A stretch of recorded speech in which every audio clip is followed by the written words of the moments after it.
Alors nous recherchions simplement un appartement dans Paris, dans le quartier, parce qu'il nous plaisait beaucoup. Et quand on est arrivé pour visiter l'appartement, en fait, on est tombé sur cette grande fresque qui n'était pas en photo, qui nous a surpris. Et quand on a commencé à visiter l'appartement, c'est là où on a appris que c'est un ancien atelier d'artiste, celui d'Yvon Taillandier, qu'on ne connaissait pas et qu'on a appris à connaître parce que ça nous a interpellés, son univers, ses personnages, ses couleurs. Et voilà, petit à petit, on apprend à le connaître et ce qu'on découvre, on apprécie beaucoup.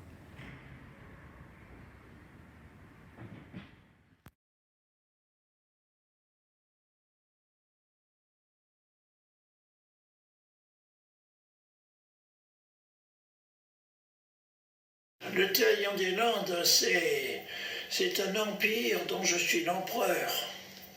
C'est un royaume dont je suis le roi. Si c'est une démocratie dont je suis le président.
Alors Yvon, j'étais sa voisine, rue de la Jean-Bailly, c'est comme ça qu'on s'est connus.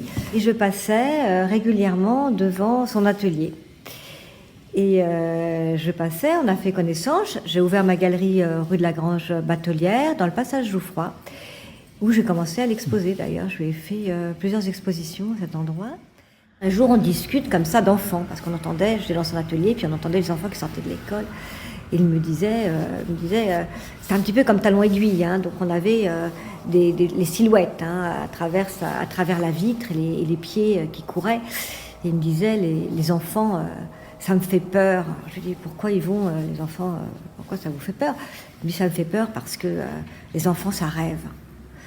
Et là, avec cette phrase-là, on comprend tout le monde d'Yvon qui était une sorte de grand enfant dans un monde parallèle.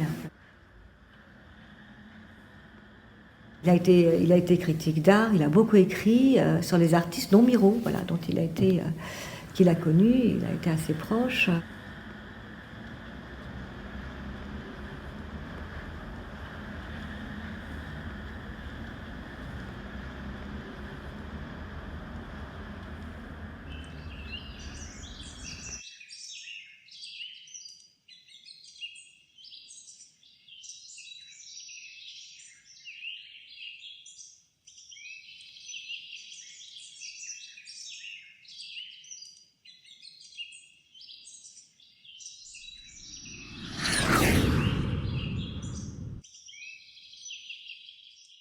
J'aime l'existence, j'aime la vitalité et je veux peindre la vitalité. Je veux peindre quelque chose qui soit gai et stimulant. Il y a quelqu'un récemment qui a dit si je vois le matin une toile de Taillandier, je suis content pour toute la journée. C'est exactement ce que je veux faire.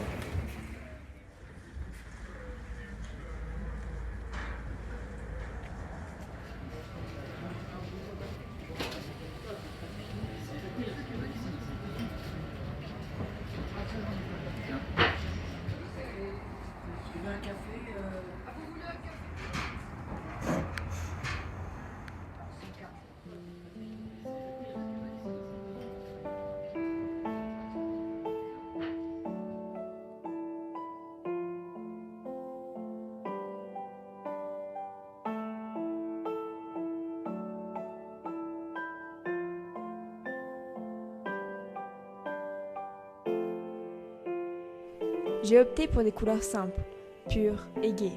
Parce que mes tableaux, si chargés qu'ils semblent parfois, refusent de paraître lourds et se veulent des chants joyeux, voire des hymnes à la joie.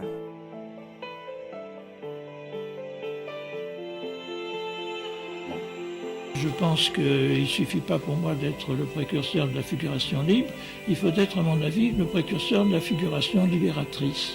On a souvent dit de moi que je m'inspirais de la bande dessinée. En fait, j'aime bien les bandes dessinées, mais je crois comme tout le monde, et pas plus que les autres.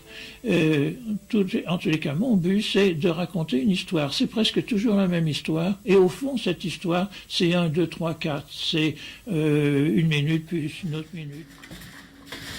Je lui avais commandé une table et 2 fauteuils. Voilà.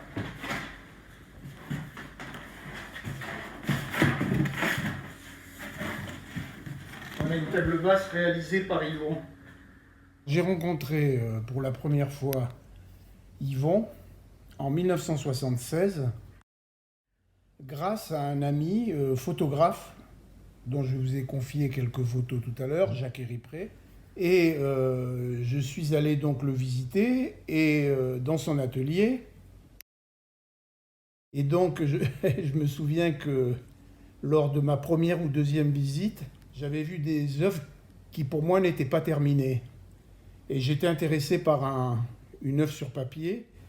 Et je demande à Yvon pourquoi elle n'est pas finie. Et Yvon me regarde et il me répond, mais et l'infini alors?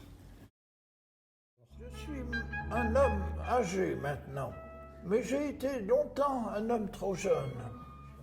Quand j'ai fait ma première exposition, j'avais 15 ans. Et on disait, oh, cet homme, il est tellement jeune qu'on a peur de dire qu'il a du génie.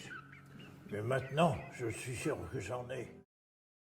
Il est venu, on était dans l'atelier, d'ailleurs je ne sais pas où exactement, est-ce que c'était à Saint-Christol ou plutôt c'était chez lui, parce que avant il avait, non pas à Avignon, c'est bien avant Avignon, il y avait une grande maison, tout ça, et un jour il me dit alors tu veux faire un dessin? Je dis si tu veux, hein. Il me dit bon mais j'ai pas de papier, par contre il a enlevé sa chemise et son dessous encore, et il me dit voilà, sur moi. Et effectivement, je lui dis tiens, tu rigoles un peu. Elle dit non, mais je veux bien. Alors j'ai commencé avec l'encre de Chine ou des choses comme ça, à faire un dessin, comme les tatouages, enfin. Directement sur son corps. Ah, sur son corps, oui, sur son oui, absolument, oui, sur son ventre. Un truc que je grabouillais là, ça c'était dedans, le mien. Et il m'a dit, elle a pris, il a commencé à dessiner, voilà. Et puis il l'a signé, mais comme on ne prenait pas ça de sérieux, alors il y avait de l'eau, des trucs comme ça. C'est rigolo, hein. Il est dédicacé à Abraham Haddad, qui était un de ses amis. Il est très illustré, le voyage de Taillandie. C'est ça. Il me l'a fait pour mes 30 ans, donc il y a très longtemps, c'était en 1975. Pendant des années et des années, je l'avais encadré dans ma cuisine, j'en étais très fière de son dessin. Et une vingtaine d'années plus tard, il m'a dit « Oh, je me souviens de ce dessin que je t'avais fait, il faut que je te le colorie, il faut absolument que je te le colorie. » Parce que, alors, je lui ai rendu ce dessin, et un beau jour, il est venu avec un autre dessin qu'il a amélioré, qui est beaucoup plus grand, c'est-à-dire qu'il a repris le dessin au centre, et puis il a déliré autour, comme c'était son habitude, et c'était en 1989. Donc j'ai récupéré mon dessin en 1989, qui était resté chez lui pendant des années.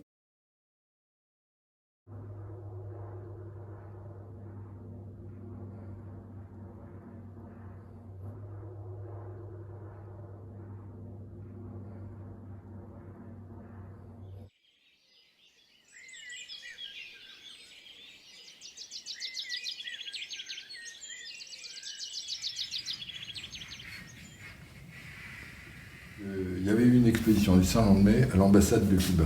Et alors, je me rappelle être arrivé à l'ambassade de Cuba, on avait l'impression d'arriver à une espèce un lieu vaguement carcéral. Le Salon de Mai, au moment de la révolution cubaine, avait fait complètement enthousiaste tous les artistes du Salon de Mai. Le Salon de Mai, c'était une manifestation très importante dans les années 50-60. Et tous les artistes du Salon de Mai avaient fait le voyage jusqu'à Cuba et avaient réalisé une immense fresque. Et donc une espèce de fresque où tout le monde se mélangeait, une espèce de confusion comme ça, c'était assez grand. On ne peut pas dire qu'on était très à l'aise. Le président du Salon de Mai n'était pas venu. En tout cas, je n'ai pas souvenir qu'il soit là. Antoine Poncet, je ne crois pas l'avoir vu. Mais il avait dû déléguer Yvon Taillandier pour faire un discours. Pour faire une sorte de discours inaugural de la manifestation, qui n'était pas une grande manifestation, mais enfin chacun avait apporté un petit truc. Et alors c'était un festival d'ambiguïté, son discours. Il était, je pense, improvisé, il avait dû réfléchir quand même, mais il était improvisé. Alors c'était d'un brio extraordinaire. Et l'ambiguïté, c'était qu'on ne savait pas si c'était un éloge de la révolution cubaine ou une contestation, une désapprobation de la situation actuelle. Tous les termes et toutes les phrases étaient tournés de telle manière qu'on ne savait jamais exactement finalement ce qu'il pensait.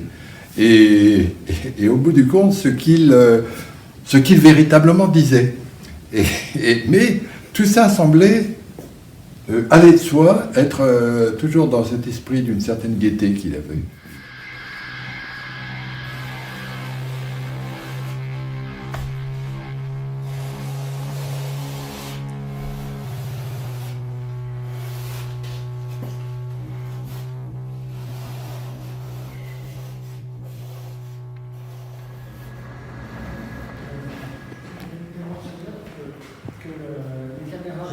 Je suis descendu à Avignon probablement l'année avant la mort de Taillandier, ou peut-être 2 ans avant, pour faire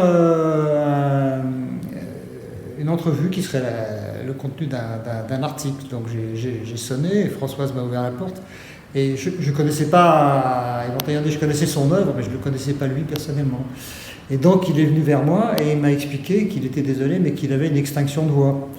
Et alors ça a donné à peu près ceci, il disait « Je suis un artiste qui est devenu un critique et qui est redevenu un artiste, mais autrement. » Et toute l'entrevue, qui a duré 2 heures avant le déjeuner et une bonne heure après, était comme ça. Et ensuite, je suis rentré donc chez moi, et donc j'ai dû dérocher cette entrevue pour en faire un texte écrit. Et alors je tendais l'oreille pour essayer de comprendre ce qu'il m'avait dit. Voilà. Et ensuite, Gilles Naudin m'a dit, mais en fait, il dit qu'il a une extinction de voix, mais ça fait 20 ans qu'il parle comme ça. Voilà, c'était ça l'histoire. Rien de plus.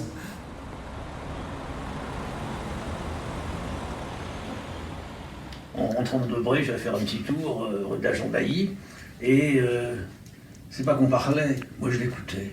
Et c'était les anecdotes sur les plus grands, Picasso par exemple la première fois. Bon. Tout en parlant, il prenait les pinceaux, et voilà, un petit bout de bois, et voilà, en 2 heures, 2 heures et demie, et voilà. Tiens Jean-Claude, c'est pour toi. Et on est immensément touchés. C'est pas fini, mais le problème il n'est pas là. 1, c'est un cadeau, et puis 2, c'est une percée dans son univers, dans son imaginaire, et on est heureux effectivement de partager tout cela avec un monsieur aussi brillant. Effectivement, au niveau de la forme, elle est totalement proche du totem de 11 mètres qui est installé dans le jardin d'hiver à Robert Debré, à l'hôpital Robert Debré. L'idée, c'était pas d'installer une pièce d'Yvon Taillandier à l'hôpital Robert Debré. L'idée, c'était d'y associer les enfants. Yvon a donc reproduit des productions d'enfants réalisées avec Sylvie Koenig, la professeure d'art plastique, qui avait bien évidemment montré aux enfants des reproductions des ouvrages d'Yvon. Ils ont donc dessiné et peint à la manière d'eux. Et bien évidemment, Yvon n'a pas oublié d'indiquer leur prénom. Les enfants, ils sont là, en fait, ils sont présents.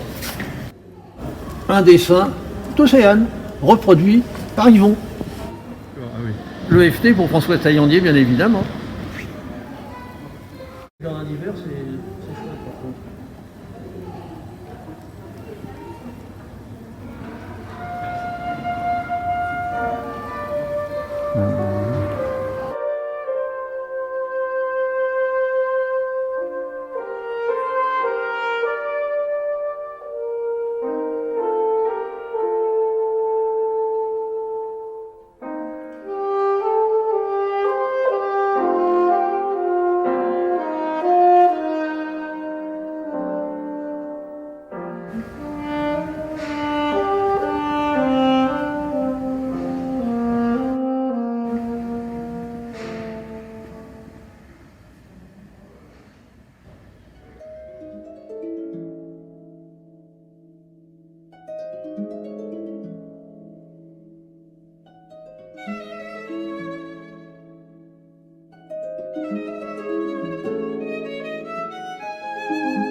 Ici, on a une exposition principalement tournée autour du carton et du papier. Et il utilise aussi plein d'autres choses, des boîtes alimentaires. Il peint sur tout, le plastique, tout ce qu'il trouve. Et il en est des objets assez étonnants, comme ce trône par exemple. Et avec un grand côté ludique et joyeux toujours, comme un grand enfant.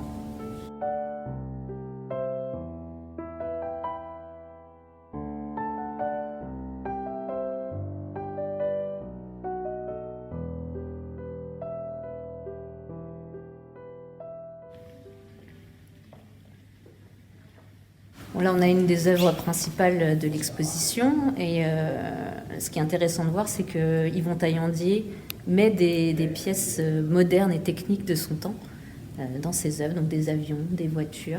Donc c'est son œil sur ces avancées technologiques et techniques de l'après-guerre. Donc là, dans cette pièce-ci, ce qui est intéressant de voir, c'est qu'effectivement, il a créé tout un monde à lui avec des personnages qu'il appelle les Taillandier-landais. À travers ces textes, en fait, c'est ce qu'il veut que les spectateurs se rapprochent vraiment des œuvres et prennent leur place par rapport à l'œuvre et qu'elles racontent des histoires. On a toujours des petites histoires qui se passent. Par exemple, là, on a une boule qui va devenir au fur et à mesure un personnage. On a un personnage qui conduit, qui en conduit d'autres, mais qui sont toujours reliés les uns aux autres avec ses têtes. Donc c'est vraiment toujours, comme disait Sarah, des choses qui doivent être vues de loin et puis de près en détail pour perdre un petit peu le spectateur toujours dans une petite histoire. Chaque dessin va être une petite histoire. Des bulles de bande dessinée, hein. Ouais. C'est ça, hein, c'est comme s'il parlait quoi. Vernissage le jeudi 12 avril. Il y avait un absent. Sont venus ceux qui savaient, ceux qui ignoraient. Il a fallu dire. La soirée s'est passée. J'ai éteint, fermé la porte sur ton silence. J'ai quitté tes personnages sur leurs morceaux de carton d'emballage. Magnifique. J'ai laissé leur visage sourire. Cher Yvon, j'aimais qui tu étais.